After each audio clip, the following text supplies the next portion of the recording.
Has llegado al lugar donde las historias más oscuras cobran vida, y una vez que escuches ya no habrá vuelta atrás.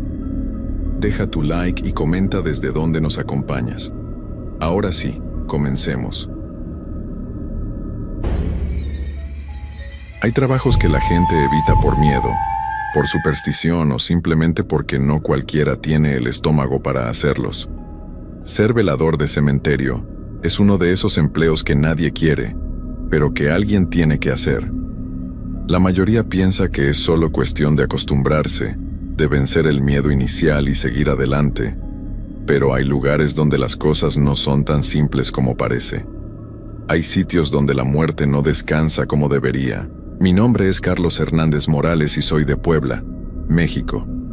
Tengo 42 años y durante los últimos 8 he trabajado como velador nocturno en el cementerio San Miguel, uno de los más antiguos de la ciudad. La gente me pregunta cómo puedo dormir tranquilo después de pasar las noches entre tumbas y mausoleos. Pero la verdad es que hace mucho tiempo que no duermo bien. Todo comenzó cuando perdí mi trabajo en la fábrica textil donde había trabajado durante 15 años. La crisis económica nos pegó fuerte y tuvieron que recortar personal. Con 2 hijos pequeños y una esposa enferma, no podía darme el lujo de ser exigente con el trabajo. Cuando vi el anuncio en el periódico buscando un velador para el cementerio, supe que tenía que aplicar, aunque la idea no me gustara para nada. El trabajo parecía sencillo. Llegar a las 8 de la noche, hacer rondas cada 2 horas por todo el cementerio, mantener alejados a los vándalos y ladrones de flores, y salir a las 6 de la mañana cuando llegara el personal de día. El sueldo no era malo, y sobre todo era un empleo seguro. Los muertos, pensé, no se quejan ni hacen huelgas. Los primeros días fueron normales. El cementerio San Miguel es enorme, con más de 500 años de antigüedad. Tiene secciones que datan desde la época colonial, con tumbas de familias adineradas que construyeron verdaderos palacios en miniatura para sus difuntos. También están las secciones más pobres, donde las cruces de madera se amontonan unas contra otras sin mucho orden. Mi rutina era simple. Llegaba con mi termo de café, mi linterna y una radio pequeña para hacer menos pesadas las horas. Me instalaba en la caseta de vigilancia que está justo en la entrada principal y comenzaba mi primera ronda a las 9 en punto. El cementerio se divide en 5 secciones principales y yo tardaba aproximadamente 1 hora en recorrerlas todas. Durante las primeras semanas, lo único extraño que noté fueron los gatos. Había muchos gatos callejeros que vivían entre las tumbas y por las noches salían a cazar ratones y a buscar comida. Al principio me daban un susto tremendo cuando aparecían de repente entre las lápidas, pero poco a poco me acostumbré a ellos. Incluso comencé a traerles sobras de comida de la casa. Fue en mi 4ª semana de trabajo cuando las cosas comenzaron a cambiar. Era una noche de martes. Recuerdo perfectamente porque mi esposa siempre veía su telenovela favorita los martes y me había pedido que le grabara el capítulo. Eran aproximadamente las 11:30 de la noche cuando hice mi segunda ronda de la jornada. Todo iba normal hasta que llegué a la sección más antigua del cementerio, donde están los mausoleos de las familias importantes de la ciudad. Ahí fue donde lo vi por primera vez. Al principio pensé que era otro velador o tal vez algún familiar que había venido a dejar flores fuera de horario. Era una figura de hombre, vestido con ropa oscura, que caminaba lentamente entre las tumbas más grandes. Lo extraño era la forma en que se movía, como si flotara un poco sobre el suelo. Desde donde yo estaba, a unos 50 metros de distancia, podía ver que llevaba algo en las manos, pero no lograba distinguir qué era. Le grité, «Oiga, el cementerio está cerrado», pero la figura no respondió ni se detuvo. Siguió caminando hacia la parte más profunda de esa sección, donde los árboles son más altos y las sombras más densas. Tomé mi linterna y me dirigí hacia donde lo había visto, pero cuando llegué al lugar no había nadie. Revisé detrás de los mausoleos, entre los arbustos, incluso dentro de algunas tumbas que tenían las rejas abiertas, pero no encontré rastro de ninguna persona. Lo que sí encontré me dejó helado. En el suelo, justo donde había visto caminar a la figura, había huellas de pisadas muy claras en la tierra húmeda. pero eran huellas extrañas. Parecían demasiado profundas para el peso de una persona normal. Y además, entre una pisada y otra, había una distancia muy grande, como si quien las hubiera hecho diera pasos de casi 2 metros. Me quedé ahí parado, alumbrando esas huellas con mi linterna, sintiendo cómo se me erizaba la piel de los brazos. El viento nocturno movía las ramas de los árboles viejos, creando sombras que parecían moverse y cambiar de forma constantemente. Por primera vez desde que había comenzado a trabajar ahí, sentí verdadero miedo. Regresé a la caseta de vigilancia casi corriendo, pero tratando de mantener la compostura. Me serví un café bien cargado y encendí la radio un poco más fuerte de lo normal. Traté de convencerme de que había sido mi imaginación, que tal vez era algún vagabundo que conocía bien el cementerio y sabía cómo esconderse. Las huellas extrañas podían tener alguna explicación lógica que yo no había considerado, pero en el fondo, sabía que algo no estaba bien. Las siguientes 2 horas pasaron lentamente. Cada vez que miraba hacia las secciones más alejadas del cementerio, me parecía ver movimiento entre las sombras. Posponía mi tercera ronda, encontrando excusas para quedarme en la caseta, revisar el registro, llamar a mi esposa, organizar mis cosas. Cualquier cosa menos volver a caminar solo entre esas tumbas. Finalmente, a las 2 de la mañana, supe que tenía que hacer mi ronda. Era mi trabajo y no podía esconderme toda la noche en la caseta. Tomé mi linterna, me aseguré de que mi celular tuviera batería suficiente y salí a caminar. Esta vez decidí cambiar mi ruta habitual. En lugar de comenzar por la sección antigua, empecé por la más nueva, donde las tumbas son más sencillas y hay mejor iluminación de las calles cercanas. Todo parecía normal. Las flores frescas en algunas tumbas, los gatos que me miraban desde lejos, el sonido ocasional de algún carro que pasaba por la avenida. Pero cuando me dirigía hacia la sección del medio, escuché algo que me hizo detenerme en seco. Era como un susurro, pero muy suave, casi imperceptible. Al principio pensé que era el viento entre las hojas, pero el susurro tenía un ritmo, como si alguien estuviera hablando en voz muy baja. Me quedé inmóvil, tratando de identificar de dónde venía el sonido. Parecía venir de todas partes a la vez. El susurro se hizo más claro, y pude darme cuenta de que no era el viento. Era una voz humana, o algo que se parecía a una voz humana, pero distorsionada, como si viniera de muy lejos o de muy adentro de la tierra. No podía entender las palabras, pero el tono era triste, desesperado, como alguien que estuviera pidiendo ayuda. Caminé lentamente hacia donde creía que venía el sonido, iluminando cada tumba, cada árbol, cada rincón oscuro que encontraba en mi camino. Mi corazón latía tan fuerte que podía escucharlo en mis oídos, mezclándose con ese susurro constante que parecía seguirme a donde quiera que fuera. Fue entonces cuando llegué a una tumba que nunca había notado antes, aunque llevaba semanas haciendo la misma ruta todas las noches. Era una tumba sencilla, con una lápida de mármol blanco que se veía más nueva que las que la rodeaban. No tenía flores, no tenía adornos, solo una inscripción que decía: Elena Vázquez de Moreno, 1962-2010, esposa y madre amada. Lo extraño era que la tierra alrededor de la tumba estaba removida, como si alguien hubiera estado cavando recientemente. Había montoncitos de tierra fresca esparcidos por todos lados, y en algunos lugares podía ver que la hierba había sido arrancada de raíz. Mientras observaba la tumba con mi linterna, el susurro se hizo más fuerte. Ahora podía distinguir que era una voz de mujer, y aunque seguía sin entender las palabras, el tono se había vuelto más urgente, más desesperado.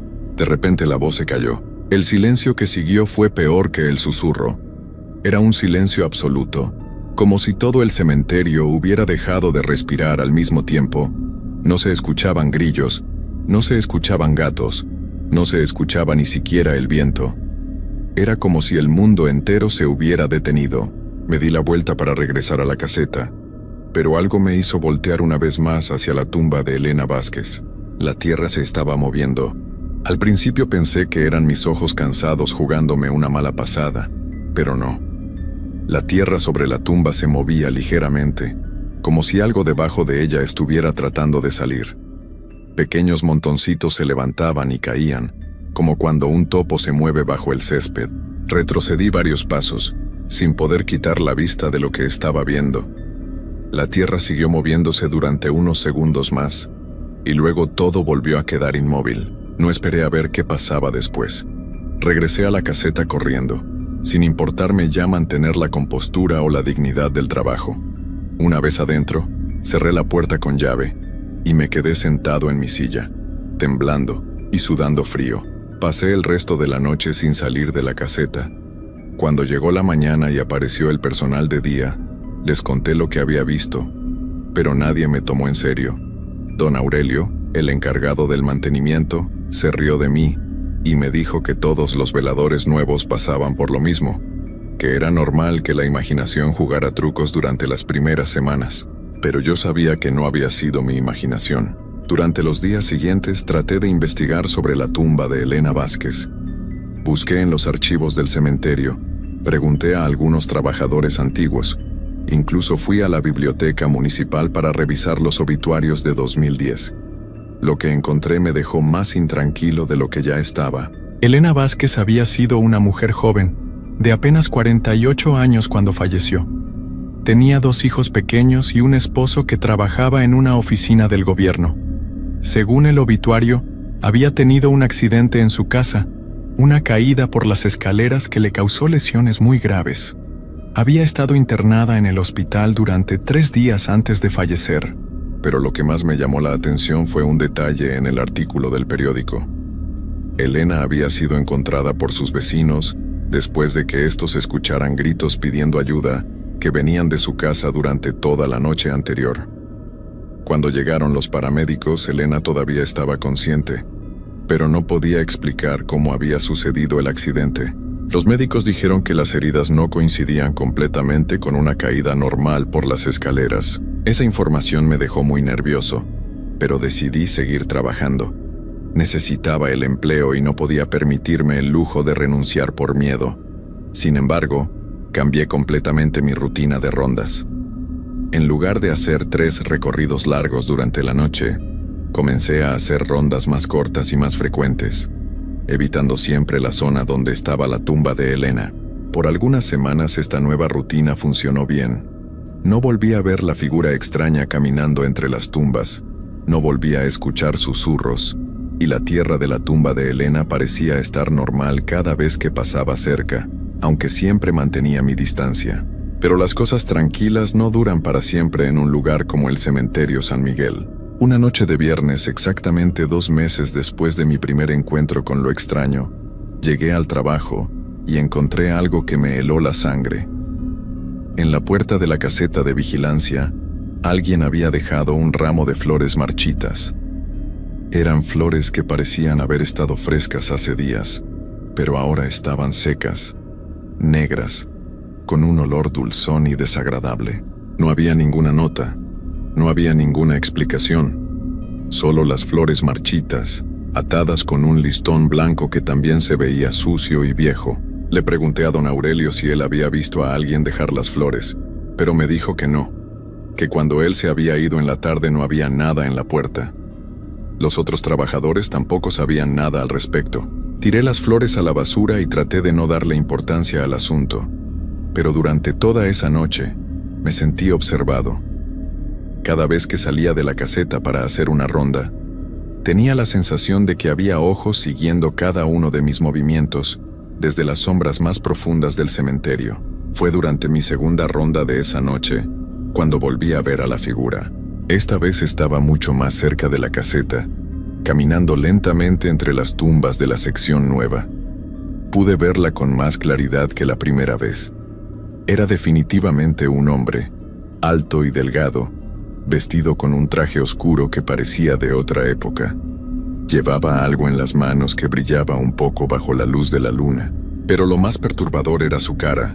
Desde donde yo estaba, pude ver que tenía la piel muy pálida, casi blanca, y sus ojos parecían ser 2 huecos negros en su rostro. No tenía expresión alguna, como si fuera una máscara en lugar de una cara real. Esta vez no le grité, Me quedé inmóvil observándolo mientras él seguía su camino lento entre las tumbas. Parecía estar buscando algo específico, porque se detenía frente a algunas tumbas y las observaba cuidadosamente antes de continuar. Cuando llegó a la tumba de Elena Vázquez, se detuvo completamente. Colocó en el suelo lo que llevaba en las manos, y pude ver que eran más flores marchitas, iguales a las que habían aparecido en la puerta de mi caseta. Luego se arrodilló frente a la tumba y comenzó a hacer algo con las manos, aunque desde mi distancia no podía ver exactamente qué. El susurro comenzó de nuevo. Esta vez era más fuerte, más claro, y pude darme cuenta de que venía directamente de donde estaba la figura arrodillada. Era la misma voz de mujer que había escuchado antes, pero ahora podía distinguir algunas palabras. Ayuda. Por favor. No puedo. Duele mucho. La figura siguió arrodillada durante varios minutos, mientras el susurro continuaba y se hacía cada vez más desesperado. Yo me quedé escondido detrás de un mausoleo grande, sin atreverme a moverme, sin atreverme casi ni a respirar. Entonces la figura se puso de pie y comenzó a caminar directamente hacia donde yo estaba escondido. Mi primer instinto fue correr, pero mis piernas no me respondían. Era como si el miedo me hubiera paralizado completamente. Solo podía quedarme ahí, presionado contra la piedra fría del mausoleo, viendo cómo esa cosa se acercaba paso a paso. Sus movimientos eran extraños, como si no supiera muy bien cómo usar sus propias piernas. Cada paso parecía un esfuerzo enorme, y entre un pie y otro había pausas muy largas, como si tuviera que recordar cómo caminar. Cuando estuvo a unos 10 metros de distancia, pude ver su rostro con claridad horrible. No tenía ojos en las cuencas, solo 2 agujeros profundos y negros. Su piel era blanca como el papel, pero tenía manchas oscuras que parecían moretones viejos. La boca era solo una línea recta sin labios, como si hubiera sido dibujada con un marcador. Pero lo peor era el olor que traía consigo.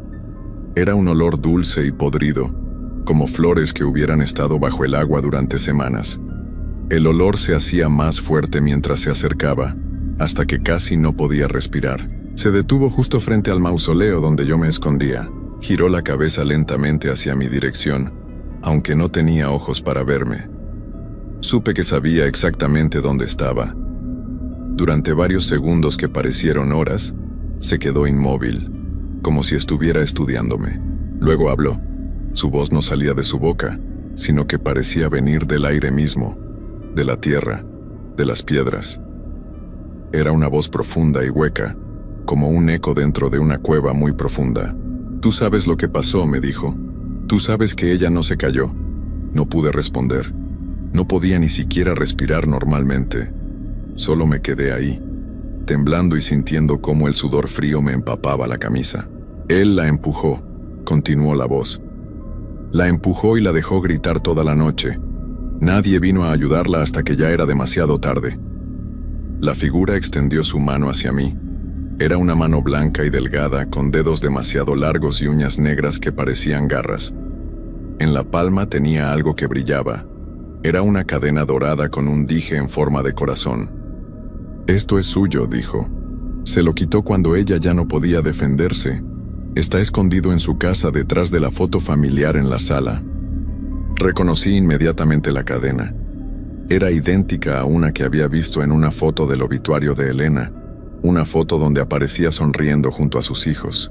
«Tienes que decírselo a alguien», continuó la figura. «Tienes que hacer que paguen. Ella no puede descansar mientras él siga libre». En ese momento entendí lo que estaba pasando.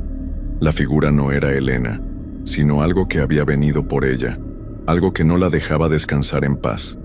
Y ahora me estaba pidiendo que hiciera justicia. «No puedo», logré susurrar finalmente. «No tengo pruebas, nadie me va a creer». Los agujeros donde deberían estar los ojos de la figura parecieron volverse más profundos y oscuros. «Entonces ella seguirá sufriendo», dijo. «Y tú también».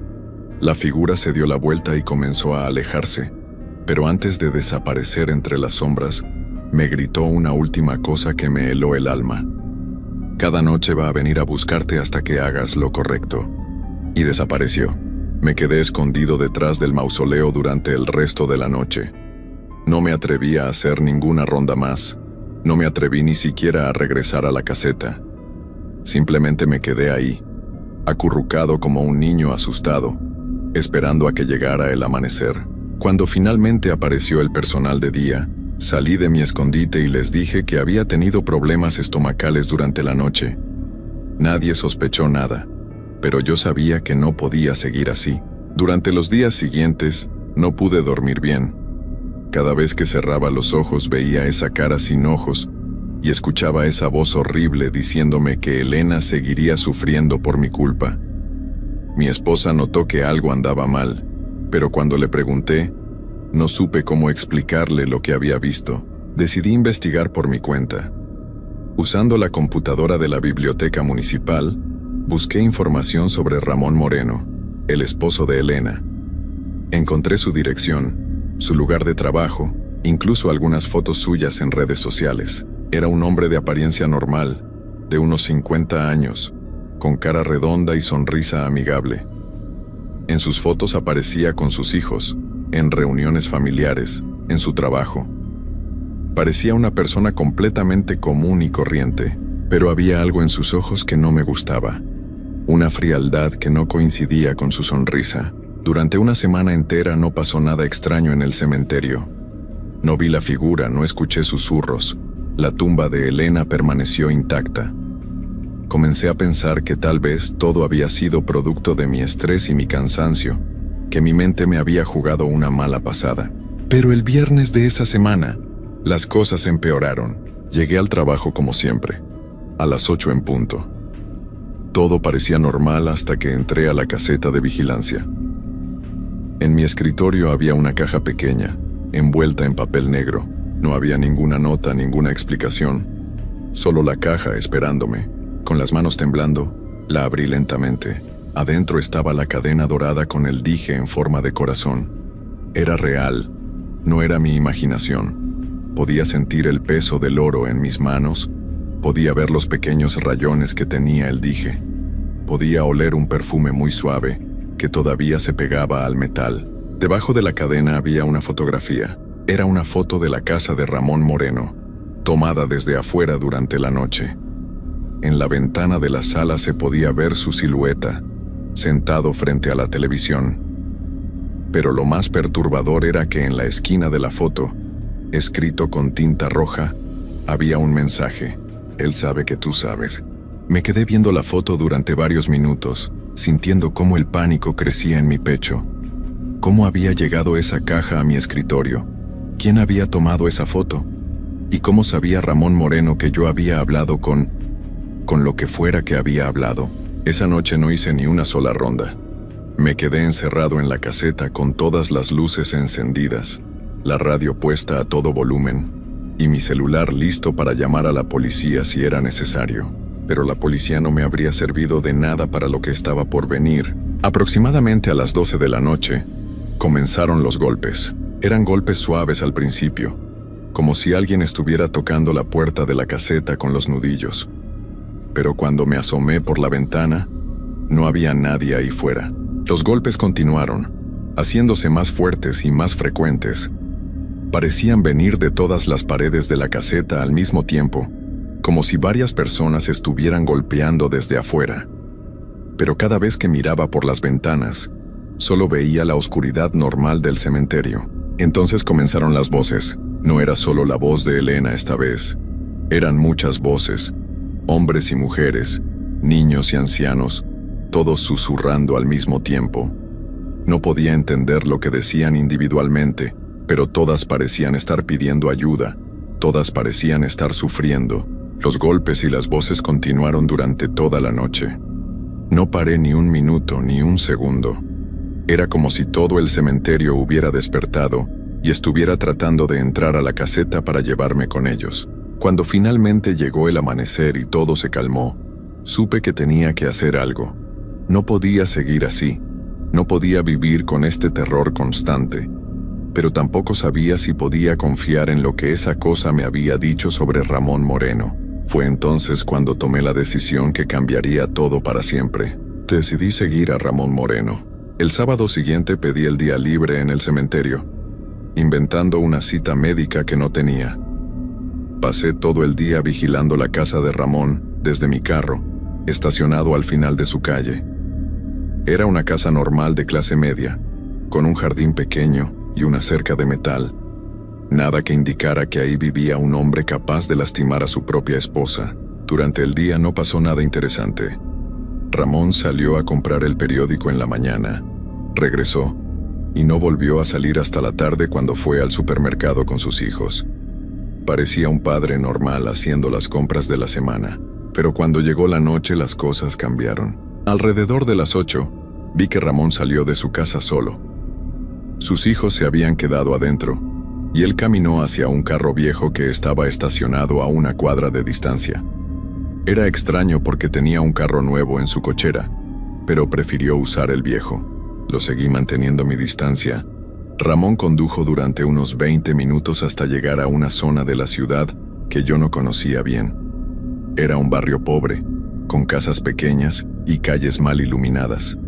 Se estacionó frente a una casa que tenía todas las luces apagadas. Desde mi carro vi cómo Ramón bajó y caminó hacia la puerta principal. Tenía una llave. Entró como si fuera su propia casa. Me quedé esperando durante más de una hora, pero Ramón no salió. Las ventanas de la casa permanecían oscuras, sin ninguna señal de actividad. Comenzaba a preguntarme si había cometido un error siguiéndolo, cuando escuché algo que me puso la piel chinita. Eran gritos. Gritos de mujer que venían de dentro de la casa. Gritos de dolor y desesperación, muy parecidos a los susurros que había escuchado en el cementerio, pero mucho más fuertes y reales. Tomé mi celular para llamar a la policía, pero en ese momento vi algo que me paralizó por completo. En la ventana de la casa apareció una silueta. Era una mujer joven golpeando el vidrio con las manos, tratando de romperlo. Podía ver su cara desesperada, su boca abierta gritando, sus ojos llenos de terror. Detrás de ella apareció otra silueta. Era Ramón, agarrándola por el cabello y arrastrándola hacia atrás, lejos de la ventana. Los gritos se hicieron más fuertes por un momento, y luego se cortaron abruptamente. Todo quedó en silencio. Llamé a la policía inmediatamente, pero cuando llegaron 10 minutos después la casa estaba vacía. No había ni rastro de Ramón, ni de la mujer, ni de lo que había pasado ahí adentro. Los policías revisaron toda la casa pero no encontraron nada fuera de lo normal. Me preguntaron qué había visto exactamente, pero cuando les conté sobre los gritos y la mujer en la ventana, me miraron como si estuviera loco. Uno de ellos incluso sugirió que tal vez había sido la televisión de algún vecino, que a veces los sonidos se confunden en la noche. No me creyeron, pero yo sabía lo que había visto y escuchado. Regresé a mi casa esa noche sintiéndome peor que nunca. No solo no había podido ayudar a esa mujer, sino que ahora sabía con certeza que Ramón Moreno era exactamente lo que la entidad del cementerio había dicho que era. Un hombre peligroso que lastimaba a mujeres indefensas. Y lo peor era que nadie me creía. El domingo no fui a trabajar al cementerio. Le dije a mi jefe que estaba enfermo, pero la verdad es que tenía demasiado miedo de regresar. Sabía que esa cosa estaría esperándome, y sabía que estaría furiosa porque no había logrado hacer nada para ayudar a Elena o a la otra mujer. Pero el lunes en la noche no tuve más remedio que regresar. Necesitaba el trabajo y no podía seguir inventando excusas. En cuanto llegué al cementerio, supe que algo había cambiado. El ambiente se sentía más pesado, más opresivo. El aire mismo parecía más denso, como si fuera más difícil respirar. Los gatos que normalmente andaban por ahí habían desaparecido completamente, y ni siquiera se escuchaban grillos o cualquier otro sonido nocturno. Todo estaba demasiado silencioso. Entré a la caseta de vigilancia y encontré otro regalo esperándome. Esta vez era un periódico doblado sobre mi escritorio. Era la edición del domingo, y en la primera plana había una nota que me hizo temblar. Mujer joven desaparecida en circunstancias misteriosas. Carmen Vega, de 23 años, fue vista por última vez el sábado en la noche cerca de su casa. Su familia reporta que recibía amenazas de un hombre desconocido. La foto de Carmen era la misma cara que yo había visto gritando en la ventana de la casa. Debajo del periódico había una nota escrita a mano con la misma tinta roja que había visto antes. Ahora son 2. Pronto serán muchas más. Tú pudiste haberlo evitado. Me senté en mi silla sintiendo como el peso de la culpa me aplastaba el pecho. Era verdad. Yo había visto lo que estaba pasando y no había logrado hacer nada para impedirlo. Una mujer joven había desaparecido. Probablemente había perdido la vida, y yo había sido incapaz de salvarla. Esa noche las cosas empeoraron más de lo que jamás hubiera imaginado. A las 11 en punto comenzaron a aparecer. Primero fue Elena, caminando lentamente hacia la caseta desde su tumba. Pero esta vez no estaba sola. Detrás de ella caminaba otra figura femenina, más joven, vestida con la misma ropa que Carmen había llevado en la foto del periódico. Luego aparecieron más, mujeres de todas las edades, todas caminando en la misma dirección, todas con la misma expresión de dolor y desesperación en sus caras pálidas. Algunas tenían heridas visibles, otras simplemente se veían cansadas, como si hubieran estado caminando durante mucho tiempo. Todas venían hacia mí, se detuvieron frente a la caseta y comenzaron a hablar al mismo tiempo. Esta vez podía escuchar claramente lo que decían. No hiciste nada, pudiste salvarnos. Ahora somos muchas por tu culpa. Él va a seguir haciéndolo. Y tú vas a seguir viendo. Sus voces se mezclaban formando un coro horrible de acusaciones y reproches. Todas me miraban con ojos llenos de tristeza y ira. Todas me señalaban con dedos que parecían huesos blancos. Traté de explicarles que había llamado a la policía, que había tratado de hacer lo correcto, pero mi voz no salía. Era como si tuviera la garganta cerrada. No es suficiente, dijeron todas al unísono. Nunca será suficiente. Entonces Elena se acercó más a la ventana de la caseta. Él sabe dónde vives, me dijo. Sabe dónde vive tu esposa. Sabe dónde van tus hijos a la escuela. Sentí como la sangre se me helaba en las venas. Si no haces que lo capturen pronto, continuó Elena, él va a venir por tu familia. Va a hacerles a ellos lo mismo que nos hizo a nosotras. Y entonces, agregó Carmen, tú vas a saber exactamente cómo nos sentimos. Todas las figuras se rieron al mismo tiempo. Era una risa fría y hueca, como el sonido del viento entre huesos secos. Pero no te preocupes, dijo Elena. Cuando tu esposa y tus hijos estén aquí con nosotras, ya no vas a estar solo. Vamos a estar juntos para siempre. Las figuras comenzaron a desvanecerse lentamente, pero antes de desaparecer por completo, Elena me gritó una última amenaza. Tienes 3 días antes de que él vaya por tu familia. Y desaparecieron. Me quedé en la caseta temblando durante el resto de la noche. Cuando llegó la mañana, renuncié inmediatamente. Les dije a mis jefes que había conseguido otro trabajo. Recogí mis cosas y me fui, pero sabía que no me serviría de nada.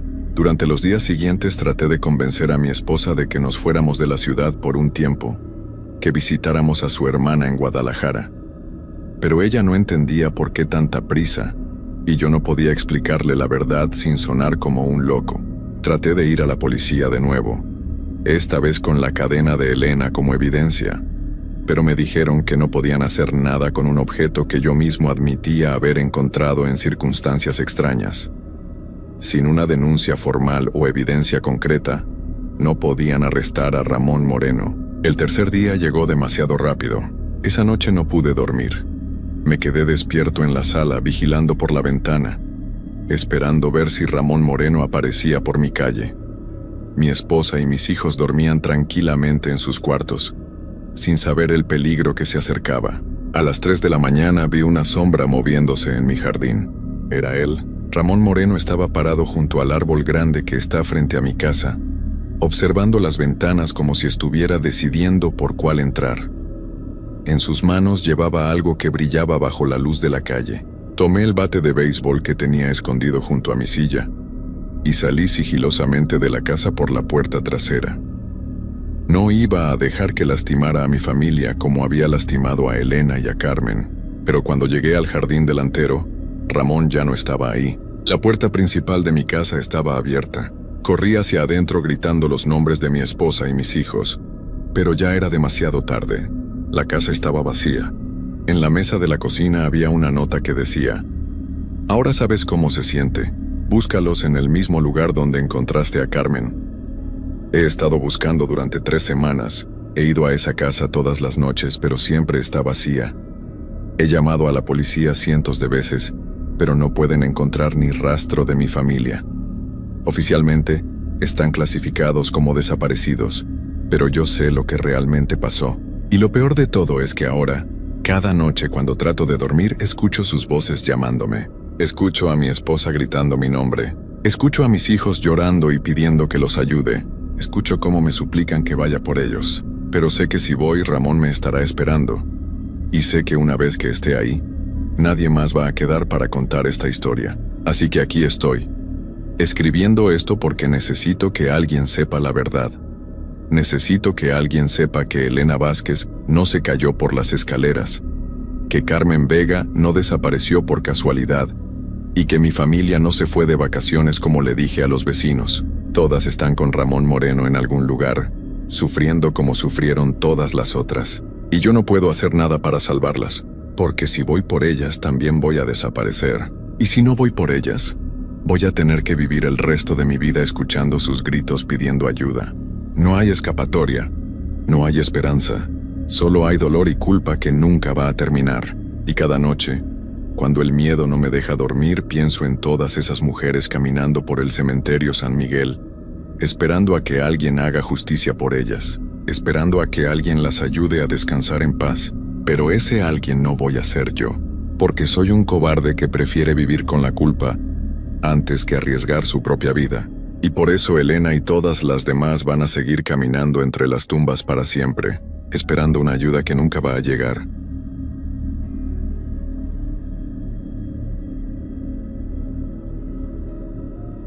Hay trabajos que la gente no entiende hasta que los vive, trabajos que te cambian por dentro, que te hacen ver cosas que preferirías no haber visto nunca. El trabajo de velador de cementerio es uno de esos.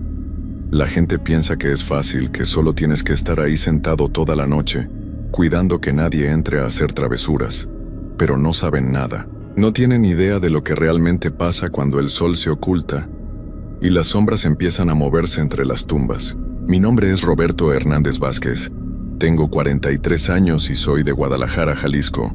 Durante los últimos 5 años trabajé como velador nocturno en el cementerio San Miguel, uno de los más antiguos de la ciudad. Nunca pensé que terminaría contando esta historia, pero después de lo que pasó siento que tengo que hacerlo. Tal vez así alguien me entienda, o tal vez piensen que estoy loco. Ya no me importa. Todo empezó en marzo del año pasado. Había estado trabajando en el cementerio durante 4 años sin problemas grandes. Sí, había noches raras, ruidos extraños, sombras que se movían donde no debían moverse, pero nada que no pudiera explicar con el viento, los gatos callejeros o mi propia imaginación cansada. Los otros veladores que habían trabajado ahí antes que yo siempre me decían que tuviera cuidado, que ese lugar tenía algo especial, pero yo no les hacía mucho caso. Pensaba que eran historias para asustar al nuevo. El cementerio San Miguel tiene más de 100 años. Es enorme, con pasillos angostos entre las tumbas, árboles viejos que hacen sombras raras con sus ramas, y una capilla en el centro que lleva décadas cerrada. Mi trabajo era sencillo: llegar a las 10 de la noche, hacer rondas cada 2 horas, asegurarme de que nadie entrara sin permiso, y irme cuando llegara el velador del día a las 6 de la mañana. La caseta donde pasaba las noches estaba cerca de la entrada principal. Era pequeña, con una silla, una mesa, una lámpara y una estufa para hacer café. Tenía una ventana que daba hacia el interior del cementerio, pero casi siempre mantenía las cortinas cerradas. No me gustaba ver hacia afuera cuando estaba oscuro. Durante esos primeros 4 años, había desarrollado una rutina. Llegaba, me instalaba en la caseta, hacía mi primera ronda a medianoche, otra a las 2 de la mañana, y la última a las 4. Entre rondas, leía el periódico, escuchaba la radio en volumen bajo, o simplemente me quedaba sentado pensando en mis cosas. Mi esposa siempre me preguntaba si no me daba miedo estar ahí solo toda la noche, pero yo le decía que no, que era un trabajo tranquilo. Pero en marzo del año pasado, las cosas empezaron a cambiar. La primera señal fue el silencio. Una noche llegué como siempre, pero algo era diferente.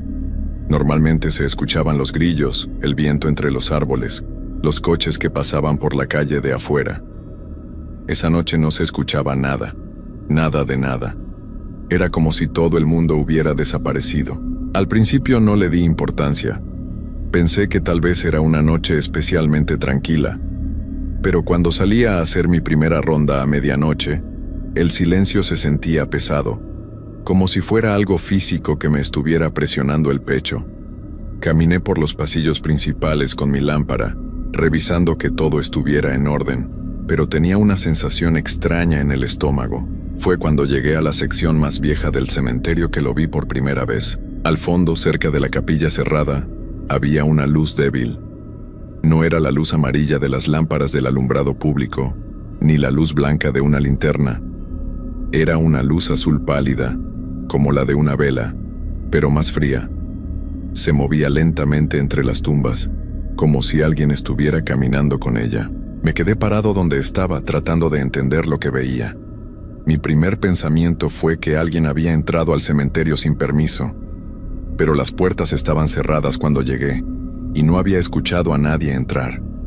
Además, ¿quién entraría a un cementerio en la madrugada con una vela? Decidí acercarme para investigar.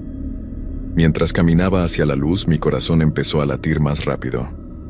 Con cada paso que daba, el aire se sentía más frío, aunque era una noche de marzo bastante cálida.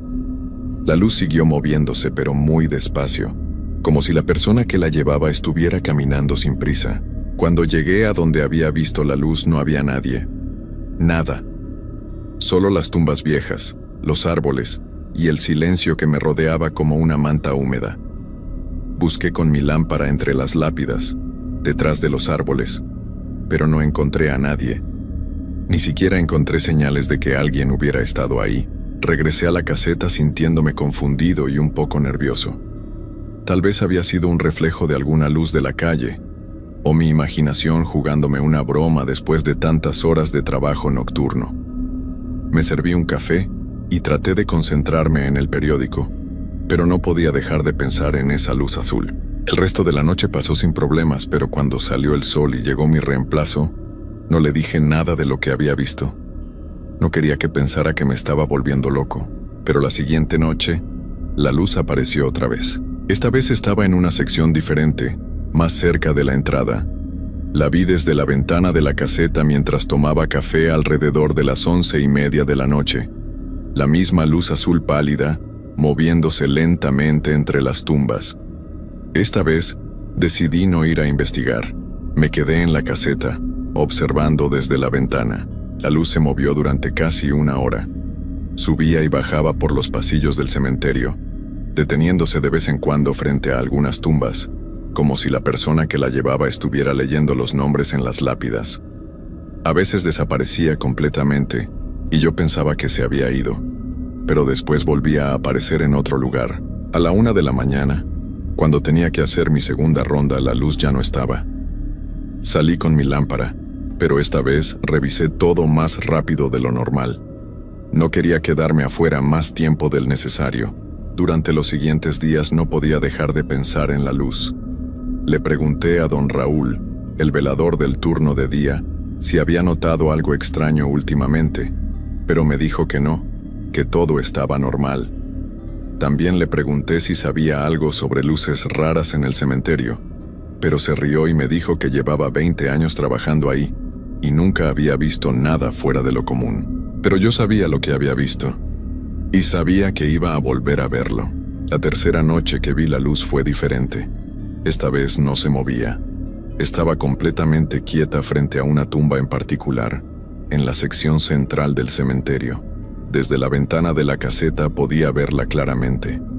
Era la misma luz azul pálida, pero parecía más brillante que las otras veces. Me quedé observándola durante más de 2 horas. No se movió ni un centímetro. A las 2 de la mañana, cuando tenía que hacer mi ronda, la luz seguía ahí. Esta vez no pude evitarlo. Tenía que saber qué era lo que estaba pasando. Salí de la caseta con mi lámpara y caminé despacio hacia la luz. Con cada paso que daba, el frío se hacía más intenso. Para cuando llegué a la mitad del camino, podía ver mi respiración en el aire, como si fuera pleno invierno. pero seguí caminando. Cuando estaba a unos 20 metros de la luz, pude ver la tumba frente a la que estaba. Era una lápida vieja, de esas de mármol gris que tienen muchos años. La luz flotaba justo encima de ella, como a la altura donde estaría la cabeza de una persona parada. Pero no había nadie ahí. Me acerqué más, y cuando estaba a unos 10 metros, la luz se apagó de repente, como si alguien hubiera soplado una vela. Me quedé parado en la oscuridad, solo con la luz de mi lámpara, sintiendo cómo el corazón me latía tan fuerte que pensé que se me iba a salir del pecho. Enfoqué mi lámpara hacia la tumba. La lápida estaba cubierta de musgo y era difícil leer lo que decía, pero logré distinguir el nombre: Elena Morales de Sandoval. Abajo decía una fecha: 1889-1934. Había una pequeña cruz tallada en el mármol, y debajo de la fecha, unas palabras que apenas se podían leer. Esperando el regreso, me quedé ahí parado, leyendo esa lápida, cuando escuché algo que me heló la sangre. Era un sonido muy suave, apenas un susurro, pero en el silencio absoluto del cementerio se escuchaba claramente. Era como si alguien estuviera llorando muy quedito, muy cerca de mí. Miré hacia todos lados con mi lámpara, pero no había nadie. El sonido siguió durante unos segundos más y después se detuvo. Me alejé de ahí caminando rápido, pero sin correr. No quería correr. Tenía miedo de que si empezaba a correr, algo me fuera a perseguir. Al día siguiente no pude concentrarme en nada. En casa, mi esposa María me preguntó varias veces si me sentía bien, porque me veía pálido y distraído. Le dije que solo estaba cansado por el trabajo nocturno, pero la verdad es que no podía dejar de pensar en lo que había escuchado junto a esa tumba. Esa tarde, antes de ir al trabajo, decidí pasar por la biblioteca municipal. Quería investigar sobre Elena Morales de Sandoval. La bibliotecaria me ayudó a buscar en los archivos históricos de la ciudad. Lo que encontré me dejó más preocupado de lo que ya estaba. Elena Morales había sido una mujer joven cuando falleció. Tenía apenas 45 años. Había perdido a su esposo en un accidente de trabajo, y después había perdido a su único hijo por una enfermedad. Según los registros, había pasado los últimos años de su vida visitando el cementerio todos los días, esperando, decían los vecinos, a que su familia regresara por ella. Cuando llegó mi hora de ir al cementerio esa noche, estaba más nervioso que nunca. No sabía si quería que apareciera la luz otra vez o si prefería no verla nunca más. Pero tenía el presentimiento de que las cosas no iban a quedarse así. Llegué a las 10 como siempre, pero esta vez no pude quedarme tranquilo en la caseta. Cada pocos minutos me levantaba a mirar por la ventana. A las 11, la luz no había aparecido. A las 12 tampoco. Empecé a relajarme un poco, pensando que tal vez todo había terminado, pero a las 12:30 de la noche, cuando estaba sirviendo mi segundo café de la noche, escuché algo que me hizo derramar el café caliente sobre mis manos. Eran pasos lentos y pesados caminando sobre la grava de los pasillos del cementerio. Pero estos pasos sonaban diferentes. Sonaban como si la persona que caminaba estuviera arrastrando algo pesado. Me acerqué a la ventana y aparté un poco la cortina para mirar hacia afuera. No vi la luz azul esta vez. En lugar de eso, vi algo mucho peor. Había una figura caminando entre las tumbas. Era la silueta de una mujer, pero algo estaba mal con ella. Caminaba muy despacio, con la cabeza hacia abajo, y sus brazos colgaban a los lados de su cuerpo de una manera que no era natural. Llevaba un vestido largo y oscuro que parecía estar empapado, porque se pegaba a su cuerpo y goteaba algo al suelo. La mujer caminó directamente hacia la tumba de Elena Morales. Cuando llegó ahí, se detuvo y se quedó parada frente a la lápida. Desde la ventana no podía ver su cara, pero podía ver que tenía el cabello largo y mojado, que le caía sobre los hombros como algas. Me quedé paralizado observándola. No sabía qué hacer. Una parte de mí quería salir corriendo, pero mis piernas no me respondían. La otra parte de mí sabía que tenía que seguir mirando, aunque no quisiera. La mujer se quedó parada frente a la tumba durante varios minutos. Después, muy despacio, levantó la cabeza y miró directamente hacia la ventana de mi caseta. Hacia mí, Aunque estaba oscuro y había mucha distancia entre nosotros, pude ver sus ojos. Eran completamente blancos, sin pupilas, como si fueran dos pedazos de hielo brillando en la oscuridad. Y su boca estaba abierta, como si estuviera gritando, pero no salía ningún sonido. Cerré la cortina de inmediato y me alejé de la ventana. Mis manos temblaban tanto que apenas podía mantener la taza de café sin derramarla. Me senté en mi silla y traté de calmarme, pero podía sentir que ella seguía ahí afuera. Podía sentir sus ojos blancos mirando hacia mi caseta. Pasé el resto de la noche sentado en mi silla, sin atreverme a mirar por la ventana. No hice mis rondas. No salí de la caseta para nada. Cuando llegaron las 6 de la mañana y apareció don Raúl, nunca me había sentido tan aliviado de ver a otra persona en mi vida. Pero cuando don Raúl entró a la caseta, me miró con cara de preocupación y me preguntó si me sentía bien. Estaba empapado de sudor frío y temblando, aunque la noche había estado calurosa. Le dije que había tenido un dolor de estómago muy fuerte, pero no me creyó. Mientras manejaba hacia mi casa esa mañana, decidí que tenía que hacer algo. No podía seguir así. Tenía que averiguar qué era lo que quería esa mujer, o por qué estaba apareciendo en el cementerio. Porque después de verla mirarme directamente a los ojos, supe que ya no era solo una aparición casual. Ella sabía que yo estaba ahí, y por alguna razón, eso me daba más miedo que cualquier otra cosa que hubiera sentido en mi vida. Pasé todo el día siguiente tratando de investigar más sobre Elena Morales. Regresé a la biblioteca y pedí que me ayudaran a buscar periódicos viejos de los años 30. Lo que encontré me hizo entender que mi problema era mucho más grande de lo que pensaba. En un periódico de 1934, encontré una noticia pequeña que decía: mujer encontrada sin vida en el cementerio San Miguel. El artículo contaba que Elena Morales había sido encontrada una mañana de invierno, tendida sobre la tumba de su esposo. Los doctores dijeron que había sido por el frío y la tristeza, pero los vecinos contaban una historia diferente. Decían que Elena había empezado a hablar con personas que no estaban ahí, que se quedaba en el cementerio desde temprano en la mañana hasta muy entrada la noche, esperando que su familia regresara.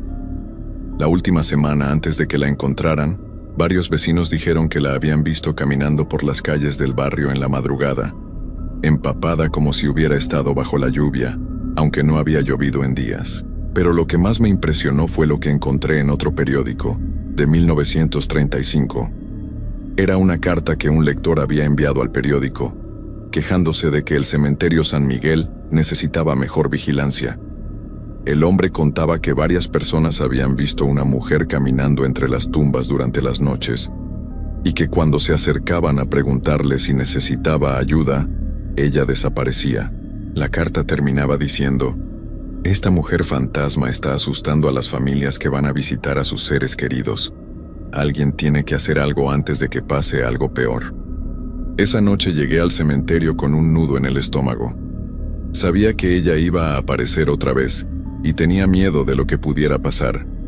Pero también sabía que no podía seguir huyendo. Si iba a trabajar ahí, tenía que enfrentar lo que fuera que estaba pasando. A las 11 de la noche, exactamente como esperaba, la vi otra vez. Esta vez estaba parada justo fuera de mi caseta, del otro lado de la ventana. No se movía, solo estaba ahí parada, con su vestido empapado goteando sobre la grava, mirando hacia la ventana con esos ojos blancos terribles. Esta vez no cerré la cortina. Me quedé mirándola, aunque cada fibra de mi cuerpo me decía que corriera. Ella también se quedó mirándome. No sé cuánto tiempo pasamos así, mirándonos a través del vidrio, pero se sintió como horas. Después, muy despacio, ella levantó una mano y la puso contra el vidrio de la ventana.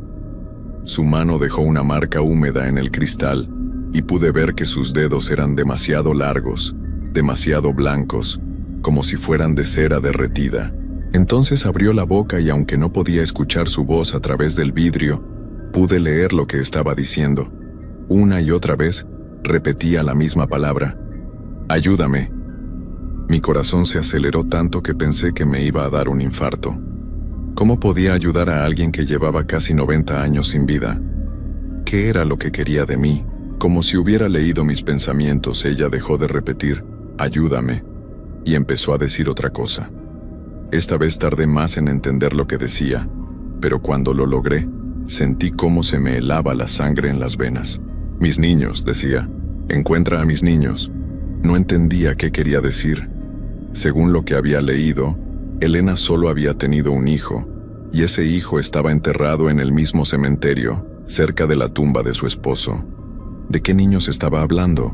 La mujer se quedó parada frente a mi ventana durante casi una hora más, repitiendo las mismas palabras. «Encuentra a mis niños». Después, tan de repente como había aparecido, se dio vuelta y empezó a caminar hacia el interior del cementerio. Pero esta vez, en lugar de dirigirse hacia su tumba, caminó hacia una sección del cementerio donde nunca la había visto antes. Sin pensarlo bien, salí de la caseta y la seguí. Sé que fue una locura. Sé que debería haberse quedado encerrado en la caseta hasta que amaneciera. Pero algo en la forma en que había dicho, «encuentra a mis niños», me hizo pensar que realmente necesitaba mi ayuda para algo importante. La seguí por los pasillos del cementerio, manteniendo mi distancia pero sin perderla de vista. Ella caminaba muy despacio, arrastrando los pies, y cada tanto se detenía frente a una tumba, como si estuviera buscando algo específico. Finalmente, se detuvo en una sección muy vieja del cementerio, donde las tumbas eran tan antiguas que muchas lápidas estaban rotas o caídas. Se quedó parada frente a una tumba que no tenía lápida, solo una pequeña cruz de hierro oxidada clavada en la tierra. Cuando llegué cerca de donde ella estaba, se dio vuelta para mirarme. De cerca era aún más terrible de lo que había parecido desde lejos. Su piel tenía un color gris azulado, como la de alguien que ha estado bajo el agua durante mucho tiempo. Su cabello no solo estaba mojado, sino que tenía pedazos de lodo y hojas secas enredadas en él. Y sus ojos blancos brillaban con una luz propia, como dos pequeñas linternas en la oscuridad. Pero lo que más me impresionó fue su expresión. A pesar de lo terrible que se veía, en su cara había una tristeza tan profunda que me partió el corazón. Era como si todo el dolor del mundo estuviera concentrado en esa mujer. Señaló hacia la tumba sin lápida y después me miró a mí. No dijo nada, pero entendí lo que quería. Enfoqué mi lámpara hacia la tumba y me acerqué para verla mejor. La cruz de hierro tenía algo grabado, pero estaba tan oxidada que era difícil leerlo. Me agaché y con mucho cuidado limpié el óxido con mi manga. Poco a poco, logré distinguir unas letras. Niños del Orfanato San José, 1918. Mi sangre se congeló. Ahí no estaba enterrada una persona. Estaban enterrados varios niños. Miré hacia Elena, pero ella ya no estaba ahí. Había desaparecido otra vez, dejándome solo frente a esa tumba sin nombre, con una terrible sospecha creciendo en mi mente. Al día siguiente regresé a la biblioteca, pero esta vez busqué información sobre el Orfanato San José. Lo que encontré me hizo entender por qué Elena había estado apareciendo en el cementerio y por qué necesitaba mi ayuda. En 1918 había habido una epidemia de gripe muy fuerte en la ciudad. El Orfanato San José había sido uno de los lugares más afectados. En una sola semana, habían perdido a más de 20 niños pequeños. Como no tenían familias que los reclamaran, los habían enterrado todos juntos en una fosa común en el cementerio, sin lápidas individuales, solo con una pequeña cruz. Pero eso no era todo. Según los registros del orfanato, Elena Morales había trabajado ahí como cuidadora durante varios años, hasta poco antes de la epidemia. Esos niños no eran sus hijos de sangre, pero ella los había cuidado como si lo fueran. Había sido como su segunda madre. Ahora entendía por qué decía a mis niños, y entendía por qué necesitaba mi ayuda. Esos niños habían estado enterrados durante más de 100 años sin que nadie supiera sus nombres, sin que nadie los recordara. Elena había estado esperando en el cementerio todos estos años, tratando de encontrar la manera de que alguien supiera que ellos habían existido. Esa noche, cuando llegué al cementerio, ya sabía lo que tenía que hacer, pero también sabía que iba a ser la última noche que trabajaría ahí, porque después de lo que había descubierto, tenía la sensación de que algo terrible estaba a punto de pasar, Llegué al cementerio con una bolsa que contenía 20 pequeñas cruces de madera que había comprado esa tarde y un martillo. Mi plan era simple. Iba a poner una cruz por cada niño que estaba enterrado en esa fosa común. Al menos así tendrían algo que los identificara como personas individuales, no solo como un grupo sin nombre. También había traído una lista con los nombres de los niños que había encontrado en los registros del orfanato.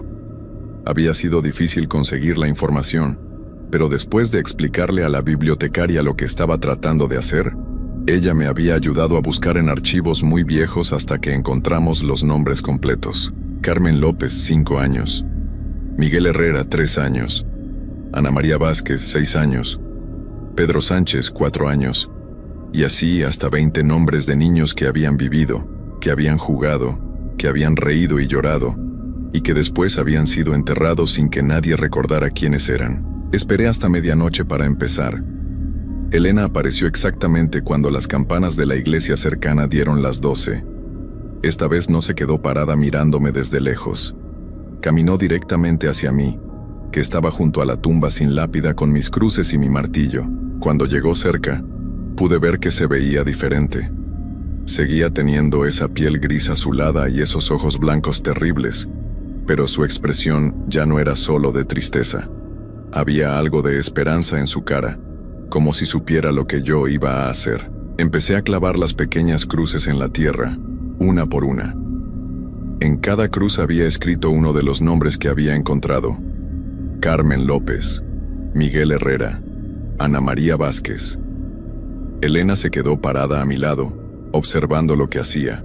Mientras trabajaba empecé a sentir que no estábamos solos. Al principio pensé que era mi imaginación, pero poco a poco me di cuenta de que había más presencias alrededor de nosotros. No podía verlas claramente, pero podía sentirlas. Eran como sombras pequeñas moviéndose en la oscuridad, acercándose despacio hacia donde estábamos. Cuando terminé de clavar la última cruz, Pedro Sánchez, me enderecé y miré alrededor. Lo que vi me quitó el aliento. Había niños por todos lados. No eran como Elena, no se veían tan terribles, pero tampoco se veían completamente vivos. Eran como imágenes borrosas, como si los estuviera viendo a través del agua. Algunos estaban sentados en el suelo, otros parados tomados de la mano. Todos me miraban con ojos grandes y tristes. Elena se acercó a ellos, y por primera vez desde que la había visto sonrió. Era una sonrisa extraña en su cara gris y mojada, pero era una sonrisa real. Se arrodilló en el suelo y extendió sus brazos, y los niños corrieron hacia ella. Lo que pasó después fue lo más hermoso y lo más terrible que he visto en mi vida. Uno por uno los niños empezaron a abrazarla, y mientras lo hacían comenzaron a desvanecerse. No desaparecían de golpe, sino que se iban haciendo más transparentes, más brillantes, hasta que se convertían en pequeñas luces doradas que flotaban hacia el cielo nocturno. Elena los abrazaba a todos, les susurraba cosas al oído que yo no podía escuchar, y después los dejaba ir. Cada vez que uno de ellos se convertía en luz y se alejaba hacia arriba, ella se veía un poco más en paz, pero también un poco más débil. Cuando el último niño se había ido, Elena se quedó arrodillada en el suelo durante varios minutos. Después se levantó muy despacio y me miró. Sus ojos ya no eran completamente blancos. Ahora tenían un poco de color, como si estuviera recuperando algo de humanidad. Se acercó a mí y puso su mano en mi hombro. Su toque era frío como el hielo, pero no me dio miedo. Movió los labios y aunque no pude escuchar su voz, entendí perfectamente lo que me estaba diciendo. Gracias. Después, ella también empezó a desvanecerse, pero a diferencia de los niños, Elena no se convertía en luz dorada. Se hacía más transparente, más gris, como si se estuviera disolviendo en el aire nocturno. Antes de desaparecer completamente, me miró una última vez y sonrió otra vez. Esta vez su sonrisa ya no era extraña. Era la sonrisa de una mujer en paz. Cuando se fue, me quedé solo en el cementerio, rodeado de 20 pequeñas cruces de madera con nombres escritos a mano. El silencio era diferente ahora. Ya no era pesado y amenazador. Era tranquilo, como si finalmente todo hubiera encontrado su lugar. Me senté en el suelo junto a las cruces y me quedé ahí hasta que salió el sol. Cuando llegó don Raúl a las 6 de la mañana, le dije que renunciaba. No le expliqué por qué, solo le dije que había conseguido otro trabajo. Esa fue la última vez que trabajé como velador en el cementerio San Miguel. Pero no fue la última vez que fui ahí. Durante las siguientes semanas, volví varias veces durante el día para visitar la tumba de los niños del orfanato. Había algo que me preocupaba. Las cruces que había puesto seguían ahí, pero empezaron a pasar cosas extrañas. Primero las flores. Cada vez que iba, había flores frescas junto a algunas de las cruces. Flores que nadie había puesto ahí. Pensé que tal vez alguna persona mayor del barrio las estaba poniendo, alguien que recordaba el orfanato. Pero cuando le pregunté a don Raúl, me dijo que él nunca había visto a nadie poner flores ahí. Después empezaron a aparecer juguetes. Pequeños carritos de madera, muñecas de trapo, canicas, juguetes viejos, como los que habrían usado los niños hace 100 años. Y como con las flores, nadie sabía quién los estaba poniendo ahí. La última vez que fui al cementerio fue hace 3 meses. Había ido para llevar flores frescas para el aniversario de cuando había puesto las cruces. Pero cuando llegué a la tumba, me encontré con algo que me hizo entender que mi historia no había terminado como pensaba. Las 20 cruces de madera habían desaparecido. En su lugar había 20 pequeñas lápidas de mármol blanco, cada una con un nombre grabado perfectamente, con fechas de nacimiento y la misma fecha de partida, 1918. Al pie de cada lápida había juguetes, flores y pequeñas velas encendidas. Pero lo que más me impresionó fue lo que estaba en el centro de todas las lápidas. Era una nueva tumba, con una lápida grande de mármol negro. En ella estaba grabado: Elena Morales de Sandoval, 1889-1934, madre de todos los niños perdidos, finalmente en casa. Me acerqué a leer la lápida más de cerca, y debajo del texto principal había una inscripción más pequeña: Gracias a Roberto Hernández por ayudarla a encontrar el camino a casa. Mi nombre estaba ahí, grabado en mármol, en una tumba que nadie había ordenado hacer. Salí corriendo del cementerio y nunca he vuelto. Pero desde esa noche cosas extrañas empezaron a pasar en mi casa. Primero fueron ruidos en la noche, pasos pequeños caminando por los pasillos, risas de niños que no podía ver, juguetes que aparecían en lugares donde no los había puesto. Mi esposa María empezó a quejarse de que hacía mucho frío en la casa, aunque fuera verano y el aire acondicionado estuviera apagado. Después empezaron a aparecer. Los vi por primera vez hace 2 semanas. Estaba despierto en la noche, no podía dormir, cuando vi a un niño pequeño parado en la puerta de mi habitación. Era uno de los niños del cementerio, pero ahora se veía diferente. Ya no era una imagen borrosa, se veía real, sólido, como si estuviera vivo. Me miró con esos ojos grandes y tristes, y después se dio vuelta y se fue caminando por el pasillo. Lo seguí, pero cuando llegué a la sala, no había nadie ahí. Solo había un juguete en el suelo que no había estado ahí antes, un pequeño caballo de madera. Desde entonces los veo todas las noches. Cada noche hay más. Caminan por mi casa, juegan en mi patio, se sientan en mi sala. No me hacen daño, pero tampoco se van. Solo están ahí, mirándome con esos ojos tristes, como si quisieran algo de mí. María ya no puede dormir. Dice que siente como si alguien estuviera observándola todo el tiempo. Ha empezado a hablar de mudarnos a otra ciudad, de empezar de nuevo en otro lugar. Pero yo sé que no serviría de nada, porque entiendo lo que está pasando. Elena se fue en paz, eso es cierto, pero los niños no se fueron con ella. Se quedaron aquí, conmigo, porque fui yo quien les dio sus nombres de vuelta. Fui yo quien los ayudó a ser recordados otra vez. Ahora piensan que soy responsable de ellos, y lo peor de todo es que cada noche hay más. Ya no son solo los 20 niños del orfanato, son otros niños también. Niños que han perdido a sus familias, niños que no tienen a dónde ir, niños que han sido olvidados. Todos vienen a mi casa, buscando a alguien que los cuide. Anoche conté 32. Esta noche seguramente serán más. María se va mañana a casa de su hermana. Dice que no puede vivir así, que esto no es normal. Tiene razón, no es normal. Pero ya no puedo hacer nada para detenerlo, porque ahora entiendo la verdad. Cuando ayudé a Elena, no solo la liberé a ella, abrí una puerta entre el mundo de los vivos y el lugar donde van los niños perdidos. Y esa puerta no se puede cerrar. Cada noche, más niños cruzan esa puerta.